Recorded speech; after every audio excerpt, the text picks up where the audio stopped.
My name is Quentin Debois. I'm 38 years old. I'm an offshore skipper and I'm Belgian.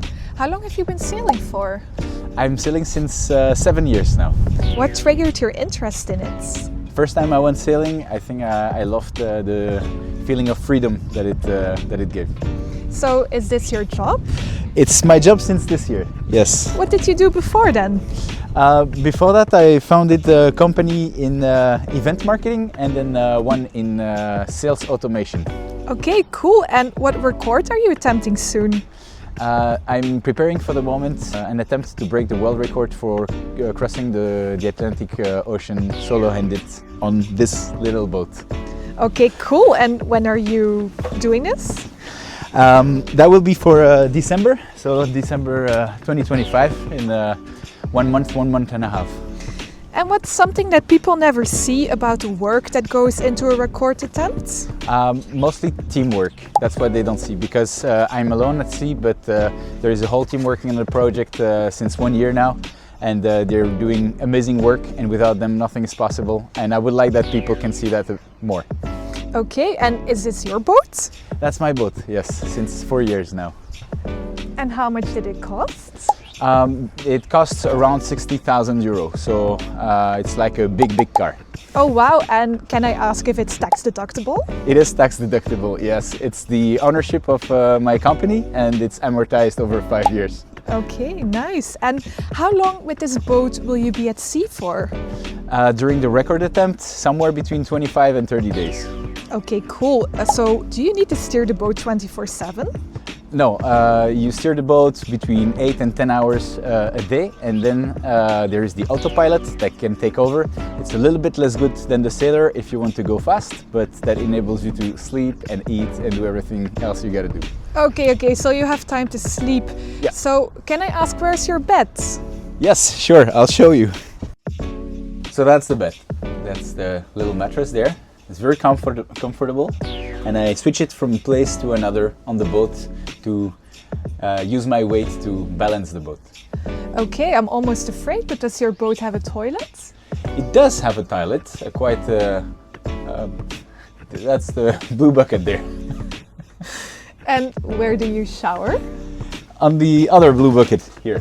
But actually what you can do when you're at sea is you take a jerrycan like that, and then you open it, you go outside, and then you flush it on your head. That's the shower we have.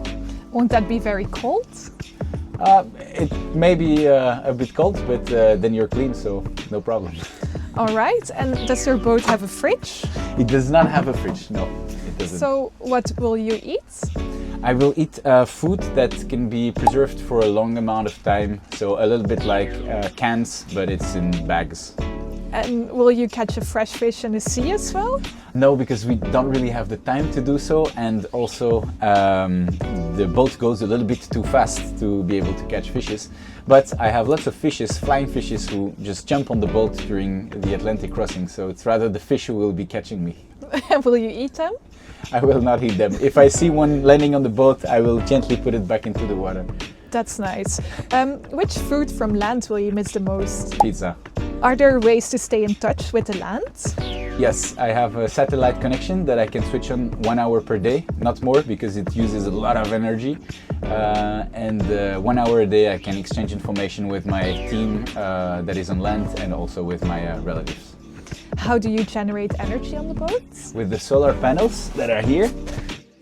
So I got 2 solar panels that will generate energy, fill the batteries to give energy to all the electric instruments that we use inside. Okay, cool. So you're alone on this boat, but do you have a crew at land that will support you? Yes, and the crew is a really important part of this project. We're 7 now in the crew. Everybody has a very specific role, and when I will be at sea, I will have a router. He will be like my co-pilot. He will guide me to the good areas where there is some good wind. He will help me to take the good trajectories to reach the other side. And my job is just one of the job in the whole team, and every job is as important as the other, so it's really a team sport actually. Okay, that's super interesting. And can I ask, when you're alone in the middle of the ocean, what keeps you going? I think that I always try to repeat myself something is show up and deliver. When I need to a bit of motivation, I tell myself, okay, show up and deliver. Have you been alone at sea like this before? Not that long. The longest I've done is 17 days in a row. Here it's going to be a bit longer, 25 to 30 days. So it's going to be the first time for me.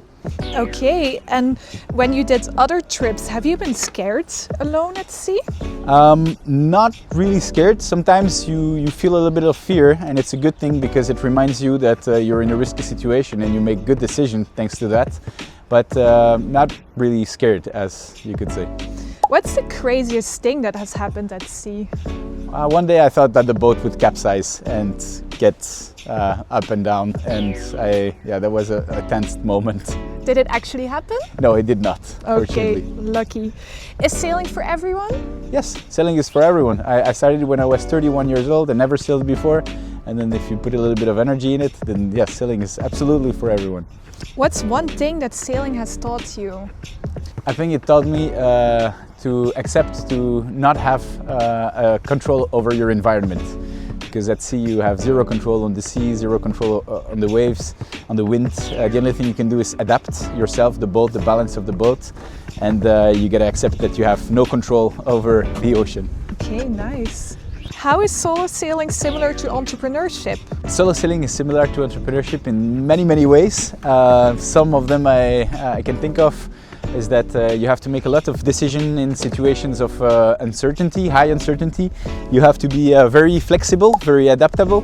Also, you have to be resilient because sometimes it's quite uncomfortable, like entrepreneurship can be. And also, I think you need to be willing to learn all the time, continuous learning, never stop learning. Okay, and if you could give one piece of advice to someone who wants to take their own leap into the unknown, what would that be?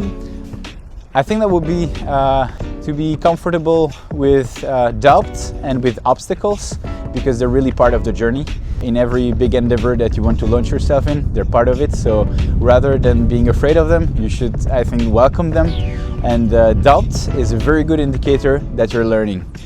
So it's good, it means you're on the right path. And obstacles, if they're big obstacles, it's a very good indicator that what you launch yourself is ambitious enough. So obstacles and doubts, they should be your friends, and you should get along with them because they're good.